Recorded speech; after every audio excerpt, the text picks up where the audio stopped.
They said the Wild West broke people, but sometimes it did the opposite. Sometimes it stripped a soul bare and dared it to become something stronger. The morning Dolly Mercer rode into Cedar Ridge, fate was already holding its breath.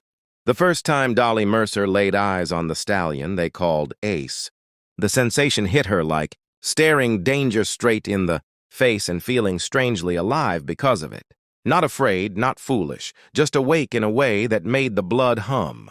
He wasn't merely a horse standing restless behind a weathered fence. He was a storm bound in muscle and midnight, a creature shaped by grief and fire, and in that instant, with dust lifting from the earth like a living breath, Dolly understood she hadn't come west chasing wages or shelter. She had come looking for a battle worth choosing. Cedar Ridge parted for her as she rode in, not because she announced herself or carried any showy authority, but because she moved like she already belonged. Her chestnut mare stepped with the quiet certainty of an animal guided by someone who didn't flinch from consequence. Dolly herself was small, wiry, sun-warmed by long days outdoors, her eyes sharp and observant, yet something about her presence unsettled even men who'd spent their lives breaking land and bone. She wore trouble the way some women wore perfume. Subtle, impossible to ignore, wrapped in leather and quiet purpose. The first thing she noticed wasn't the crowd or the creaking, signs or the hitching posts. It was the silence behind Henderson's general store, a silence so heavy it pressed against her ribs. In a western town, a quiet corral wasn't peace. It was a warning. "You hear about the stallion?" Milton Grady called from his blacksmith doorway, wiping sweat and soot from his brow as he watched her pass. Dolly slowed her mare and glanced over. "Depends what you mean by hear about," she replied evenly. Milton tilted his head toward the corral, his voice lowering. "Lady, there ain't but one reason folks still ride into Cedar Ridge these days, and you're about to lay eyes on it." She followed the pull of murmured voices and uneasy boots until the crowd came into view. Men standing tight together, excitement and fear written in equal measure across their faces. At the center stood the most striking animal Dolly had ever seen. Ace towered over the men around him, 17 hands of power. His coat black as a moonless night, yet gleaming despite neglect. Every movement revealing coiled strength beneath scarred skin. But it was his eyes that slowed Dolly's breathing, that turned her heartbeat into a deep, steady drum. Intelligent eyes, wounded eyes, carrying a sorrow so vast it felt almost audible. "That's Kellerman Milan's stallion," Milton murmured beside her. Respectful now, hushed. "Well, it was his wife's, God rest her. Since she passed, that horse won't take a soul on his back. Near killed every cowboy who tried." Dolly didn't answer. She watched. A young ranch hand stepped into the corral, rope spinning too fast in his hands, his movements sharp with bravado. He moved wrong, rushed, loud in all the ways that mattered. Ace flattened his ears, offered a clear warning, but the boy ignored it. The next moment, dust exploded as the man hit the ground, coughing and scrambling while nervous laughter rippled through the crowd. "That's the fourth this week," someone muttered. "Milan ought to put a bullet in that devil horse." Dolly's jaw tightened. "Idiots," she said under her breath. A smooth voice drifted in beside her. "Think you'd manage better?" She turned and nearly sighed. The man was tall and polished, handsome in a way that felt practiced, his clothes too clean for the frontier, his smile sharp and empty. "Royce Vickery," he said, extending a gloved hand. She ignored it. "I'm here to show these country boys how a professional handles a difficult animal. He'll tear you apart," Dolly said flatly. Royce's smile twitched. "I prefer science over superstition." Gestured toward a nearby wagon, loaded with metal bridles, pulleys, restraints that made Dolly's stomach knot. Ace saw them too, his body tensed, anger rolling through him like thunder under skin. Royce strutted into the corral, talking loudly about dominance and compliance, his voice thick with self-importance as he fastened cables around the stallion.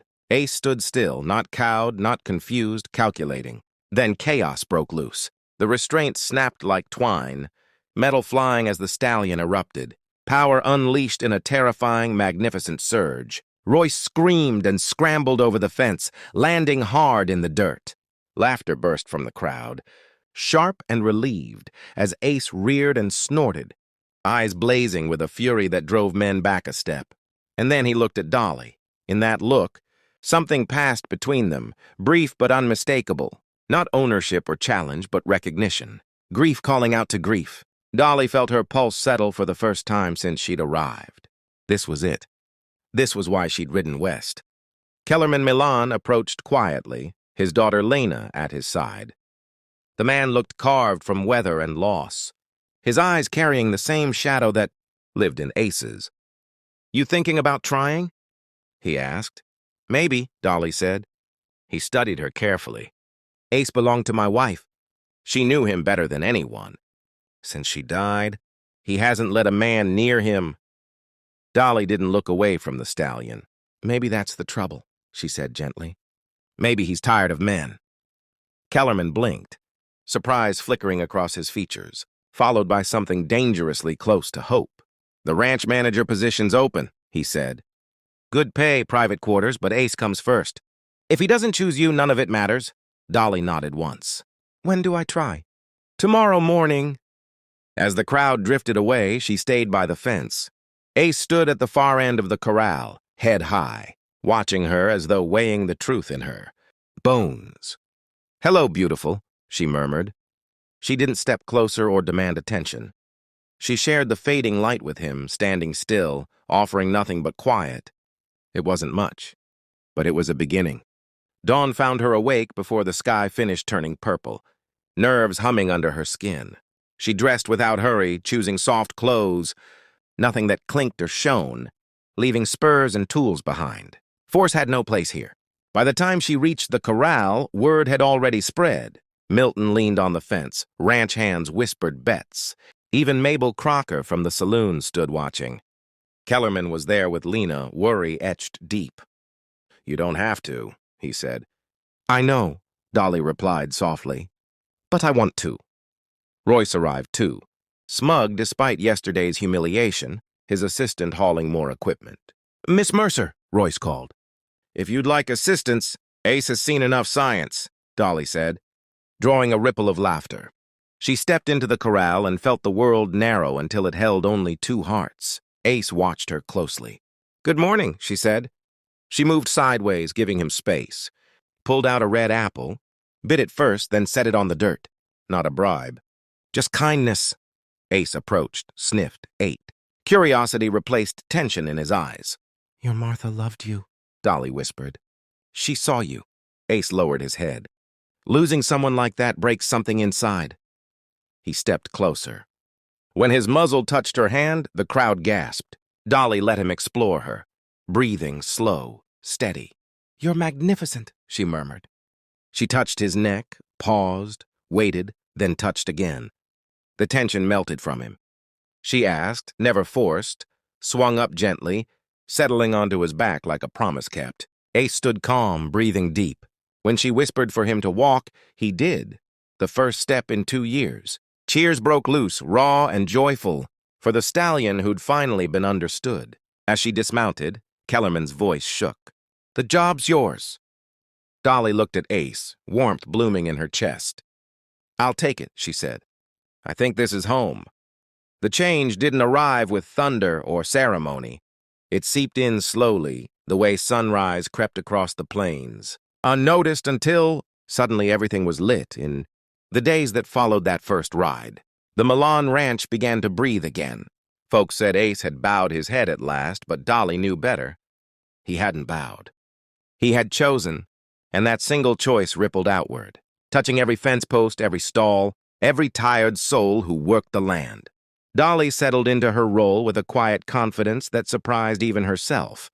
She didn't bark orders or demand respect. She earned it the way she did everything else. By listening first, by watching, by knowing when to step forward and when to hold back. She reorganized the work, shifted grazing patterns, fixed what had been ignored too long. Men who once muttered doubts now tipped their hats when she passed. Ace stayed, close, never crowding her, always aware, a black shadow that moved when she moved, stopped when she stopped, as if the space between them was a shared language no one else could hear. Kellerman watched it all with a mixture of gratitude and disbelief. He'd run the ranch since his wife died, but grief had hollowed him out, left him surviving instead of living. With Dolly there, something steadier returned. Meals tasted fuller. The evenings felt less heavy. And Lena flourished. The girl followed Dolly everywhere, her questions tumbling out in a constant stream about horses, weather, why clouds moved the way they did, why some days felt lonelier than others. Dolly answered honestly, never talking down to her, never pretending the world was kinder than it was. She recognized the hunger in Lena, the need for someone who didn't disappear. One afternoon, the ranch settled into its usual hum when Dolly found Lena waiting inside the house. Her face pale, hands trembling. "Miss Dolly," she whispered, fear sharp in her voice. "There's blood!" Dolly dropped to her knees instantly.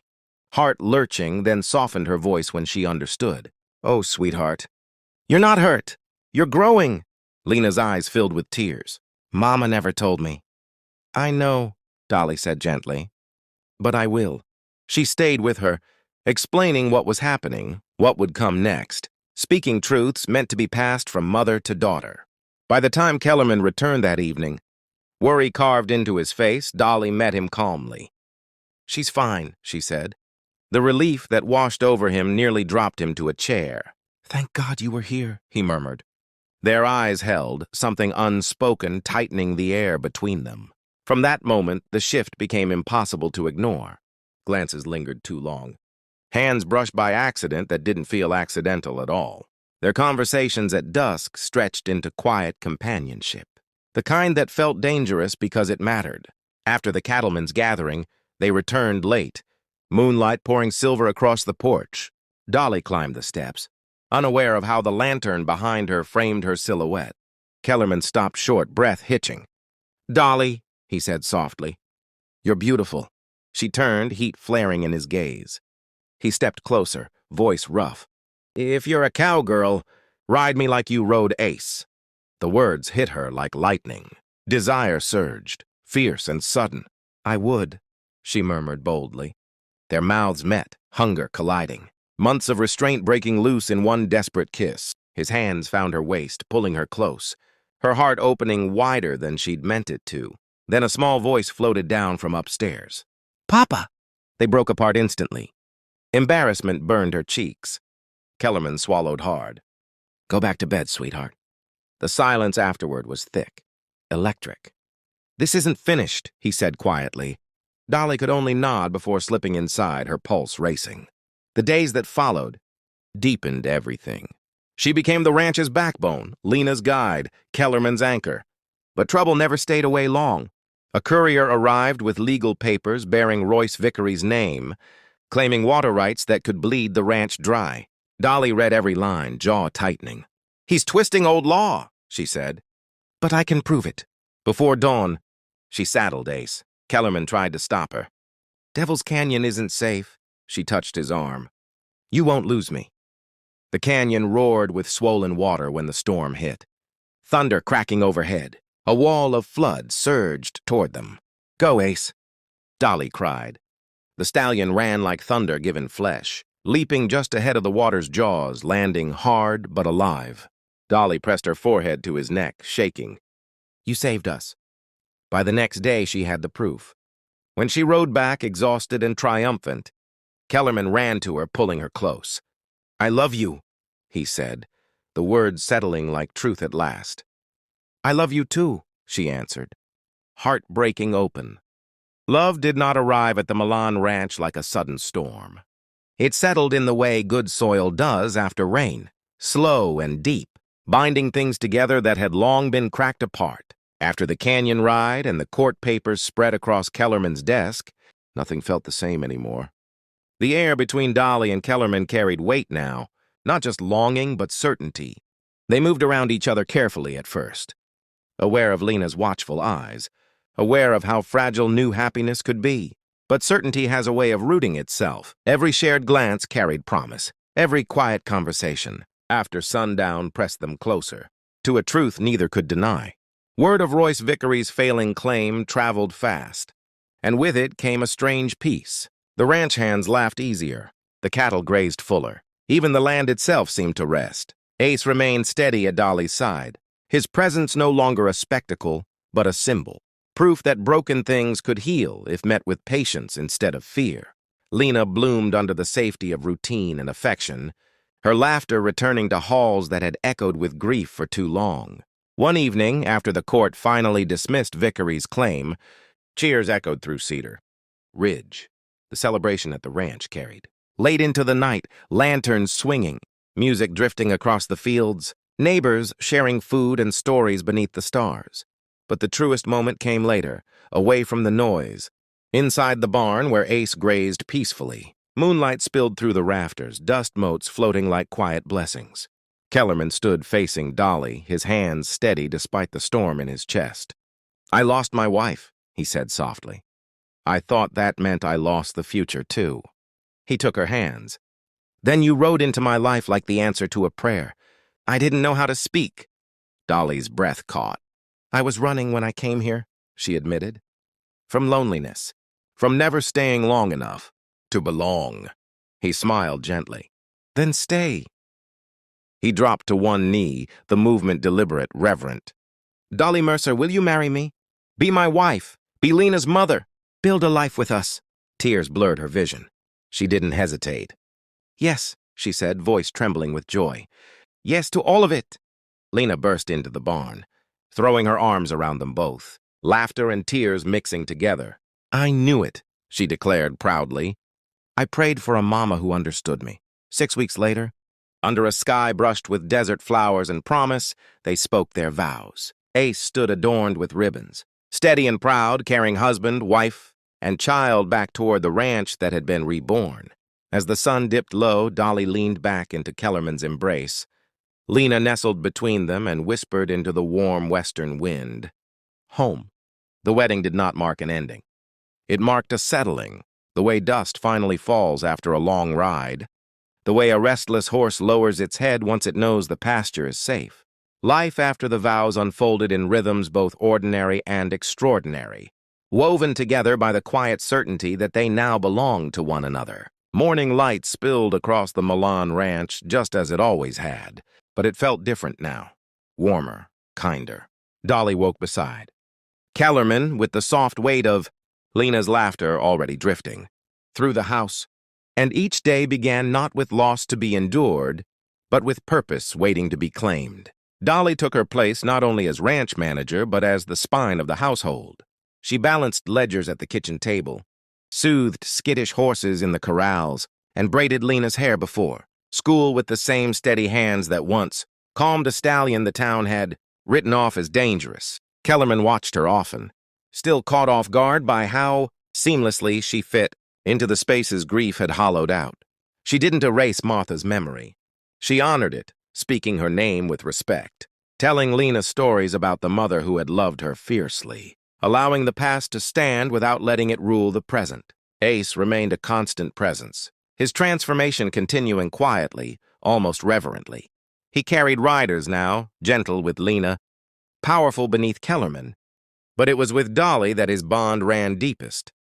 He moved when she moved, stopped when she stopped, a living testament to what trust could grow into when given time and truth. Ranch hands from neighboring territories came just to see him. The once wild stallion now calm, eyes clear, spirit unbroken. They left shaking their heads, speaking Dolly's name with something close to awe. Trouble tried to creep back in, as it always did on the frontier, but it found no easy foothold. Royce Vickery vanished eastward, his schemes undone, his pride bruised beyond repair. The water rights remained secure. The land healed. The ranch prospered. More than that, it became a place people leaned toward rather than away from. A place of fairness, strength, and second chances. Evenings often found the family together on the porch, Lena reading aloud while Dolly mended tack and Kellerman watched the sun bleed gold across the horizon. Sometimes silence settled among them. Not awkward or heavy, but full. The kind that only exists when nothing needs proving. One such evening, as cicadas hummed and Ace grazed nearby, Lena leaned against Dolly and sighed contentedly. "I'm glad you came here," she said. Dolly smiled, pressing a kiss to the girl's hair. "So am I." Kellerman reached for Dolly's hand then, his grip warm and sure. "The West doesn't give easy gifts," he said quietly. but it gave me you." Dolly squeezed his fingers, eyes reflecting the fading sky. "It gave us each other," she replied. The wind moved gently through the grass, carrying the smell of earth and promise. And in that moment, with the past honored and the future steady beneath their feet, the battle Dolly had come searching for revealed its true shape. Not conquest, not survival, but the courage to stay.